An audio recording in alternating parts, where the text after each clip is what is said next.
여러분 오늘 17장 그 말씀은 제가 이미 여호수아서 말씀을 알지만은 너무나 그 속상한 얘기입니다. 그럴 줄 알았지만 요셉 지파가 땅이 부족하니 더 달라고 요구하는 겁니다. 여러분 우리 여호수아 말씀 잘 알잖아요. 불과 47년 전에 애굽에서 종살이 했어요. 그리고 7년 동안에 치열하게 전투했고 한 달 전에 전쟁이 끝난 상황이에요. 그런 거 생각하면은 어디 산들 정말 감사하게 살 수 있잖아요. 그런데 사람이 마음이란 게 그렇지가 않은 거예요. 더 갖고 싶은 거예요. 이제는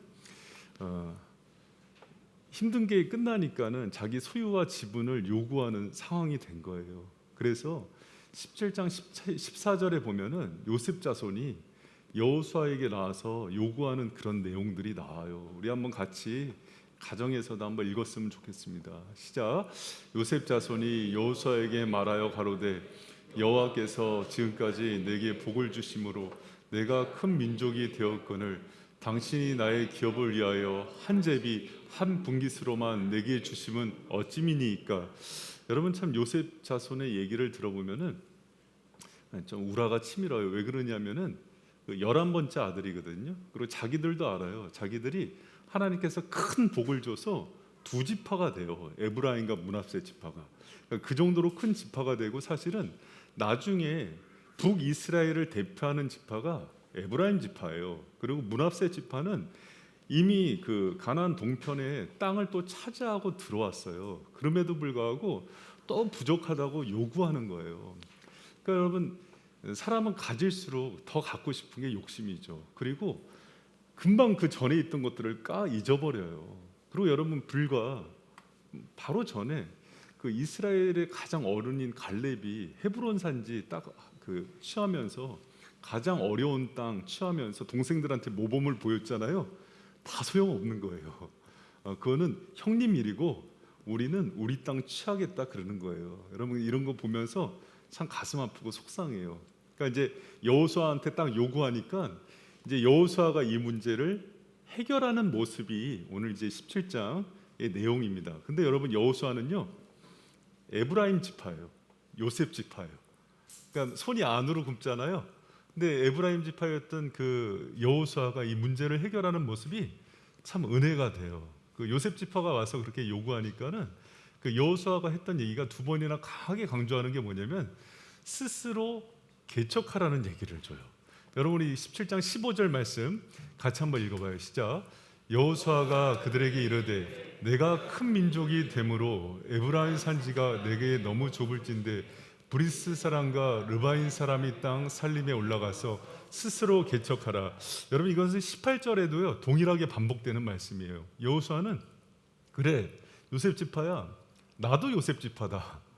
에브라임의 나도 수장이다. 그런데 우리 같이 개척하자 이런 얘기를 하는 거예요. 여러분 그렇잖아요. 자기 지파인데. 여러분 이거요 초대교회에서도 똑같이 일어났던 일이에요. 초대교회 분배 문제로 막 문제가 일어나니까는 대부분 유대 히브리파의 리더들이었던 사람들이 이제 수장이었거든요. 그러니까 헬라파 과부들이 분배 문제에서 갈등이 일어나니까는 그때 당시 7지사들을 다 헬라파에서 뽑아버려요. 그러니까 여러분 이 성숙한 리더들의 모습이었어요. 여러분 여호수아가 이 문제를 이렇게 처리하는 거예요. 가장 큰 지파인 요셉 지파가 딱 나와서 요구하니까 그래? 그럼 우리 지파는 그럴수록 더 좁은 땅 가지고 개척하는 거야 이렇게 얘기하는 거예요. 여기서 개척하다는 뜻이 히브리어로 컷다운이라는 단어예요. 나무가 많은 데 들어가서 잘라서 없는 땅을 만들자 이렇게 얘기하는 거예요. 여러분 저는 정말 여호수아의 지혜를 봐요. 하나님께서 우리에게 많은 것들을 이렇게 주고 그러니까 성숙한 부모예요. 방을 주지만 방을 꾸미는 것은 자녀들에게 이렇게 맡기거든요. 그것을 아름답게 꾸미게 하는 거예요. 너희들이 정말 복을 많이 받고 인구가 많기 때문에 어느 민족보다도 개척할 수 있는 그런 지파의 힘을 가지고 있는 거야. 그 힘을 가지고 자족하고 개척하는데 나아가 이렇게 얘기하는 겁니다. 여러분 하나님께서 우리에게 만약에 어떤 많은 것들을 줬다면은 그 힘을 가지고 개척하는 데 쓰는 그런 은혜가 있기를 축복합니다. 여러분 일본의 유명한 그 석학 중에 하나예요. 일본 사람들이 굉장히 존경하는 오마이 게니치라는 그 석학이 있습니다. 이 사람이 그 우리나라 사람들도 이제 많이 들어봤을 거예요. 10여 년 전에 일본의 청년들한테 이런 얘기를 했어요. 일본 청년들을 걱정하면서 일본 청년들이 도전 정신과 개척 정신을 잃어버렸다고 그러면서 굉장히 가슴 아파했어요. 그러면서 일본의 젊은이들의 실태를 뭐라고 얘기했냐면은 젊은 청년들이 34%가 캥거루족이 됐다 그랬어요. 뭐냐면 결혼 정년기가 됐는데도 독립 생각을 안 하고 캥거루족, 부모님 품 안에서 떠날 생각을 안 한대요. 34%가 그걸 원한대요. 그리고 대부분의 사람들이 안정적인 직장을 원하기 때문에 공무원이나 대기업을 원하고 있다. 그리고 대기업을 가서도 해외 지사에 발령되는 걸 원하지 않는데요. 안정을 원하기 때문에. 그런데 그 얘기가 10년이 지난 오늘날 우리 사회에 똑같이 반영되고 있어요. 오늘날 우리 시대의 젊은이들도 똑같은 것 같아요. 그러니까 대부분 이제 그 원하는 직장 보면은 공무원 대기업. 여러분 공무원 대기업이 나쁘다는 거 아니에요. 그러나 수백 대 일, 뭐 수천 대 일 넘어가는 게 다 그 공시생들 또 대기업 준비만 해요. 여러분 중소기업은 여전히 사람을 구하지 못해요. 많은 젊은이들이 거기 목숨을 거는 이유가 도전 정신과 개척 정신이 잃어버렸다 그래요. 젊은 그 여러분 청소년들이 꿈이 오죽하면은 건물주겠어요. 조물주 밑에 건물주. 안정적이고 평안한 것들이 꿈이 돼서는 안 돼요. 여러분 하나님께서 주신 그 비전을 가지고 꿈을 가지고 나가는 그 개척 정신이에요. 그래서 여러분 우리 십자가를 지고 자기 부인을 하면서 살아가는 사람들은요 끊임없이 어떤 삶을 사는 거냐면 블루오션이에요. 여러분 빌 게이츠가 40여 년 전에 그 이렇게 인터넷을 개발할 때 사이버의 세계는 아무도 여러분 그게 땅이 있다는 걸 몰랐잖아요. 사이버상의 땅을 개척해서 분양을 시작하는 거예요. 그게 개척인 거예요. 거기에 웹 디자이너가 생기고 홈페이지를 디자인하는 사람들이 생기고 끊임없는 여러분 미지의 땅들이 개척이 되잖아요. 여러분 우리가 그런 땅들을 기도하면서 받아내고 개척하며 살아가는 그런 영성이 있기를 축복합니다. 여러분 이걸 도전하니까는 그 요셉 지파가 속내가 나와요. 뭐라 그러냐면은 16절에 그들이 철병거가 있어서 개척하기 힘들어요 이렇게 얘기를 해요. 여러분 17장 16절에 요셉 자손의 그 속내를 같이 한번 읽어봐요. 시작. 요셉 자손이 가로되 그 산지는 우리에게 넉넉지도 못하고 골짜기 땅에 거하는 가나안 사람에게는 벳사안과 그 형리에 거하는 자든지 이스라엘 골짜기에 거하는 자든지 다 철병거가 있나이다. 여러분 속내가 나오는 거예요. 개척 그 땅도 좁을 뿐만 아니라 그 땅은 철병거가 다 있어 이렇게 얘기하는 거예요. 여러분 우리가 그 철병거 하면은 피부에 잘 와닿지 않는데 여러분 구약 성경을 보면은요 애굽의 바로가 뭐 철병거가 9,000승이다 또 북 그 하솔 왕이 철병거가 900승이다 하면서 그 나라의 전력을 철병거로 평가를 해요. 그러니까 오늘날로 하면은 뭐 핵잠수함이 몇 대다 항공모함이 몇 대다 이 정도의 전력이에요. 청동기에서 철기로 넘어가는 문화이기 때문에 철병거가 없는 나라도 있었어요.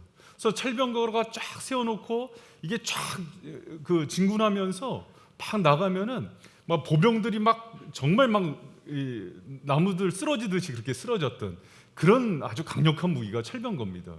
여러분 철병거 뭐 이렇게 생긴 거예요. 우리 저기 고대 영화에서 많이 봤잖아요. 저 안에 보면은 활도 있고 창도 있고 칼도 있으면서 2인 1조로 다 있어요. 그래서 말을 타면서 아주 이렇게 그 나가는 그런 그 강력한 무기입니다. 그래서 고대 시대에는 가장 강력한 무기였어요. 그래서 모든 사람들이 철병거가 나오면은 두려워했어요. 그런데 이 철병거가 있고 두렵다 그러니까는 여호수아가 그 다음에 주는 대안이 있었어요.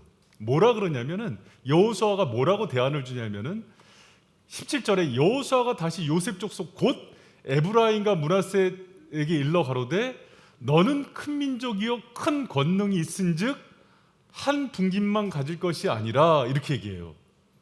네가 큰 민족이야 이렇게 얘기해요. 여러분 뭐라고 얘기하는 거냐면 잘 들어보세요. 지금 에브라임 지파, 므낫세 지파, 요셉 지파가 철병거가 있는 그 가나안 족속을 보면서 이 나라들이 무서워요, 커요 그런 거거든요.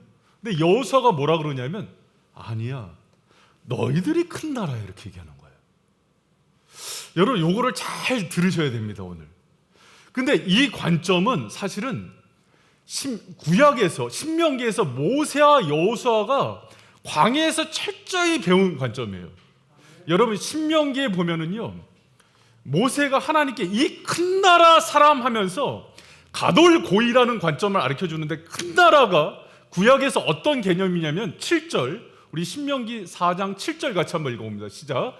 우리 하나님 여호와께서 우리가 그에게 기도할 때마다 우리에게 가까이 하신 것 같이 그 신에 가까이 함을 얻은 나라가 어디 있느냐.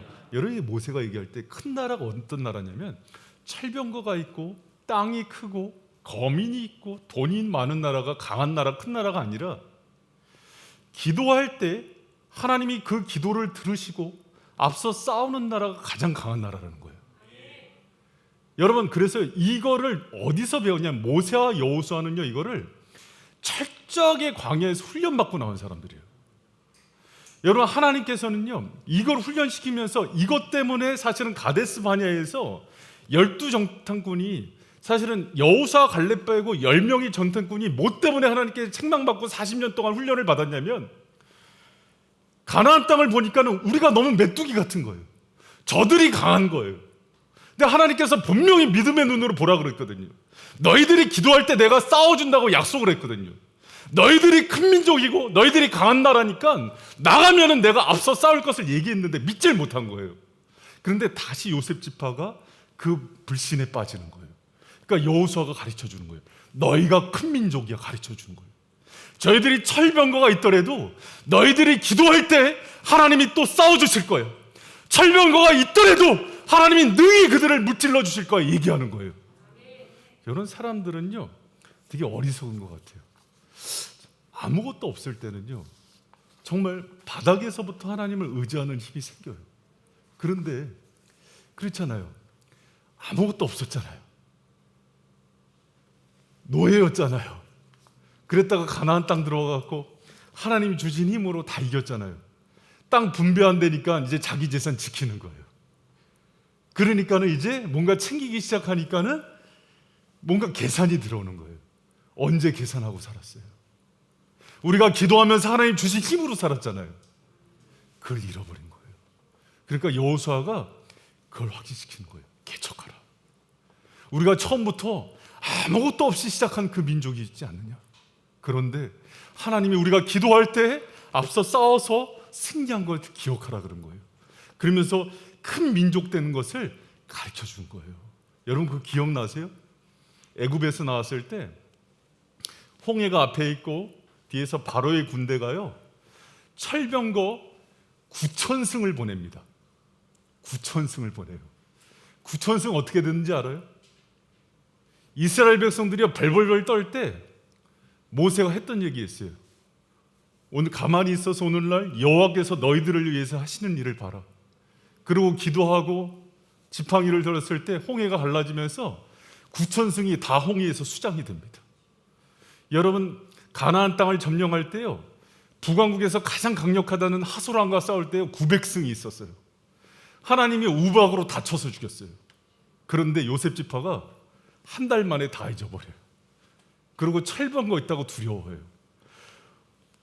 여러분 제가 이거 말씀 보면서 억장이 무너지겠어요? 안 무너지겠어요?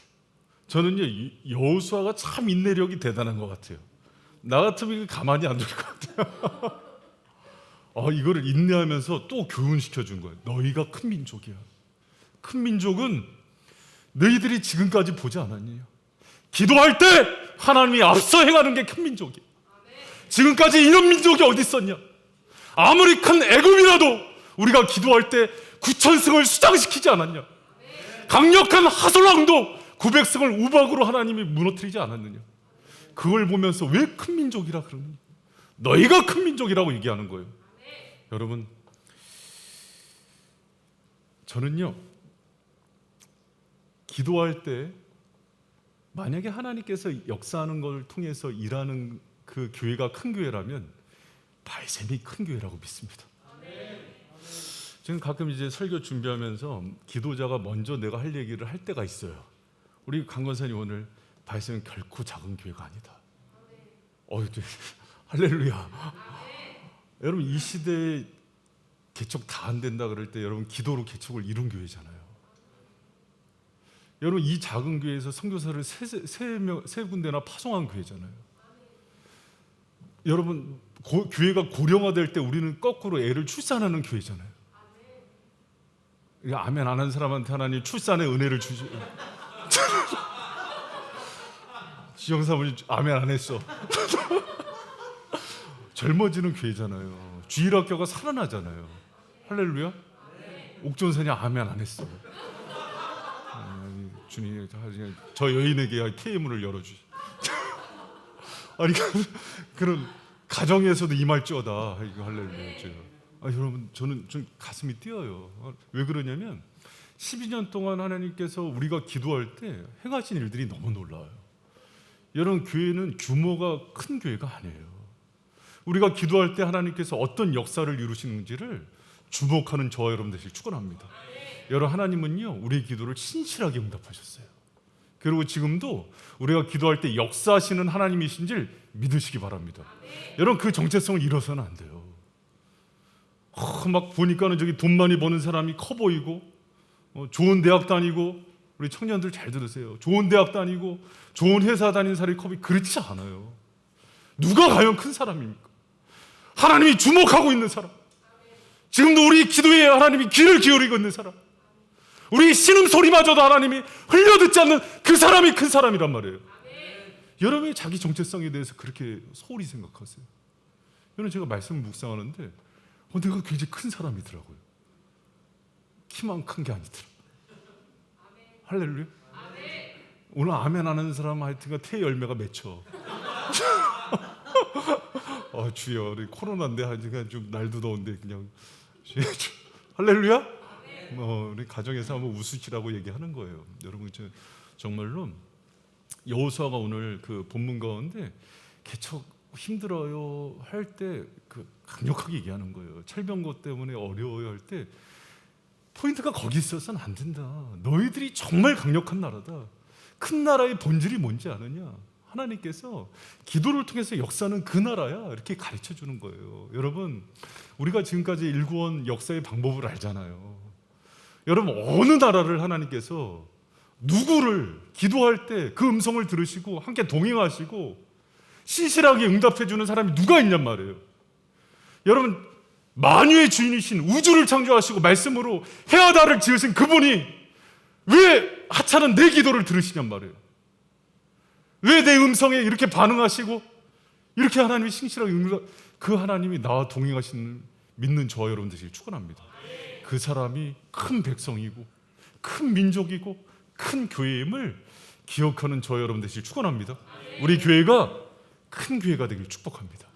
지금도 큰 교회였지만은 규모가 아니에요. 큰 교회는 기도로 역사하고 하나님과 동행하는 교회란 말이에요. 가정도 큰 가정들이 있어요. 성도도 큰 성도들이 있어요. 여러분 우리 바이센 성도들은 큰 성도들이에요. 여러분 앞으로도 더 큰 성도들 되시길 축원합니다. 할렐루야. 아멘.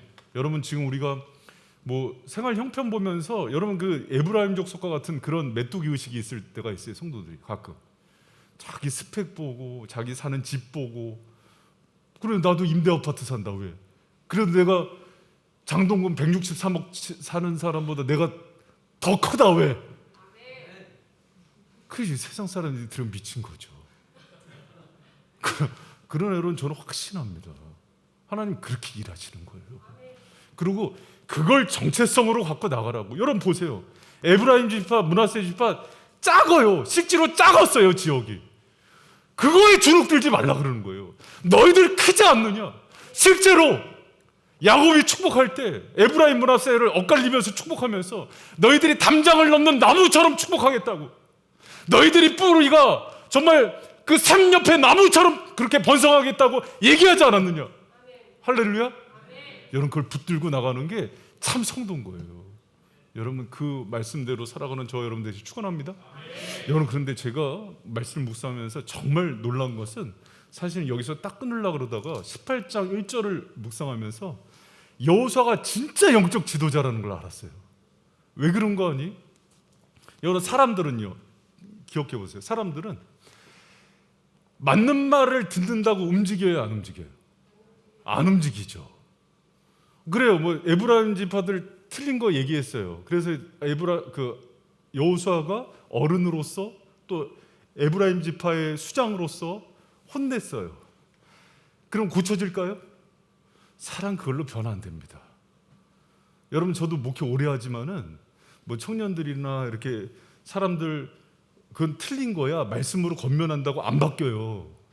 참 희한하더라고요. 안 바뀌어요, 사람이. 여호수아가 그거 알았을까요, 몰랐을까요? 알죠. 그게 영적인 리더예요. 그래서 얼로 부르냐면 실로로 불러요. 저는 이게 이제 여호수아의 강력한 카리스마예요. 18장 1절 같이 한번 읽습니다. 시작. 이스라엘 자손이 온 회중이 실로에 모여서 거기 회막을 세웠으니 그 땅이 이미 그들의 앞에 들어와 복종하였어. 그 모든 땅이 복종하는데 그 이유가 뭐였냐면은 실로에 와서 회막을 세워요. 길갈에 있던 회막을 실로로 옮겨와요. 예루살렘 있는 그곳. 여러분, 실로에 회막을 세웠다는 게 무슨 뜻인지 알아요? 회막은 예배를 드리는 곳이에요.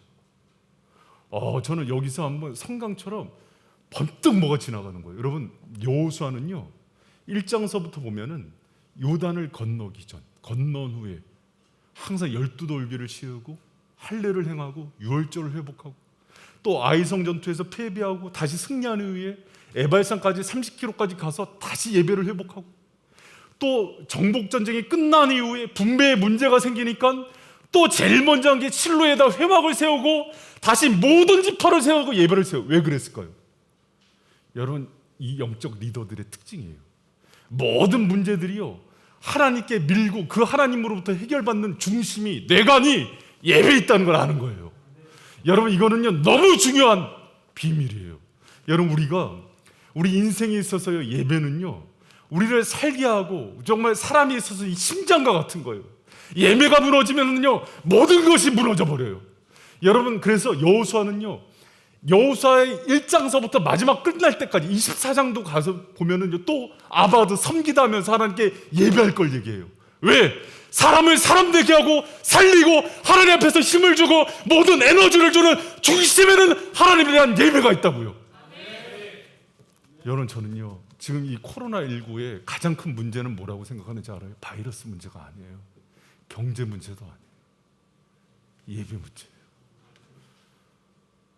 지금요 일주일 동안도 머리가 너무 아팠어요. 막. 정부에서는 20명 또 방역하라. 여러분, 제가 본질을 분명히 얘기해 드릴게요. 법 지켜야 됩니다. 그런데 문제가 있어요. 뭐냐면 성도들이요 의견이 나뉘어요. 이런 상황이기 때문에 예배 안 드려야 된다. 이런 상황이기 때문에 더 예배 드려야 된다. 여러분, 법을 지키면서 자기 형편에 따라서 철저하게 예배를 세우는 가정이 되길 축원합니다. 법은 지켜야 돼요. 그러나 문제가 뭐냐면 지금 상황이 이렇기 때문에 예배를 내려놓고 예배를 안일하게 하는 그때로 가면 다 무너지는 거예요. 여러분, 여호수아는 그 비밀을 알았어요. 전쟁 치르기 전에도 전쟁 중에도 마지막에 많은 것을 얻은 분배 이후에도 이스라엘을 살리게 하는 힘은 예배 가운데 있다는 걸 알았어요. 그래서 모든 문제가 있을 때 하나님께 밀어넣는 거예요. 그게 예배의 자리인 거예요. 여러분, 이 힘을 기억하시는 저와 여러분 되시길 축원합니다. 여러분, 제가요 2년 동안 교회들이 막 무너져요. 성도들이 막 무너져요. 뭐가 무너져서 그런지 알아요? 예배가 무너지는 거예요. 저도 젊지만 젊고 세련된 목회자들이 자기가 시민의식이 있는 것처럼 막 예배를 등한시해요. 또 나이 많은 목사님들은 막 자기 혼자 정말 순교자인 것처럼 법 안 지키면서 예배만 드려요. 이게 막 충돌해요. 어떻게 할지 몰라요. 그 사이에서 성도들은 어디로 갈지 갈팡질팡할. 여러분, 그게 중요한 게 아니에요. 법도 잘 지키면서 여러분 중심이 중요한 거예요. 지금 내가 지금 예배에 대해서 어떻게 생각하고 있는가. 여호수아처럼 전쟁보다 전쟁 전에 분배 있고 돈이 많아도 갈등이 생겨도 이 모든 문제가 예배 가운데 하나님 임재 가운데 해결된다고 믿고 있는가. 할렐루야. 저는 지금 너무 속 터지는 거예요. 이게 지금. 지금 오늘 교회 못 나가니까 잘 됐다. 우리 중직자들, 권사님, 장로님들, 우리 사역자들, 우리 뭐 교회에 있는 집사님 한번 생각해 보세요. 샘지기분들. 이게 기회다. 우리 교회인들은 안 그런 것 같아요. 감사하게도 바이센 교회는 지난 2년 동안 정말 예배에 대해서 선방한 것 같아요. 몸부림치면서 정말. 특세도 막 1년에 막 3-4번씩 막 해가면서 막 몸부림치면서 지켰죠 정말. 근데 그걸 하나님께서 예쁘게 보신 것 같아요. 하나님 모든 교회와 성도를 지금 테스트하고 있어요 지금. 얼마나 이거를 소중히 여기는가 성도들이, 교회가, 목회자가 생명 걸고 교회가 정말 이 예배, 하나님의 예배하고 기도하는 곳으로서 생명 다해 지키고 있는가. 여러분 우리 가정에서 다시 한번 생각해 보시기 바랍니다. 지금 코로나라고 영상 예배라고 그냥 편하게 드리고 그럴 때가 아니에요 여러분. 지금 이게 점점 무뎌져요. 만약 개구리가 뜨거운 물에서 점점 팔팔팔 끓으면 이렇게 따뜻하다 하다가 타 죽는 것처럼 감각이 무뎌져요.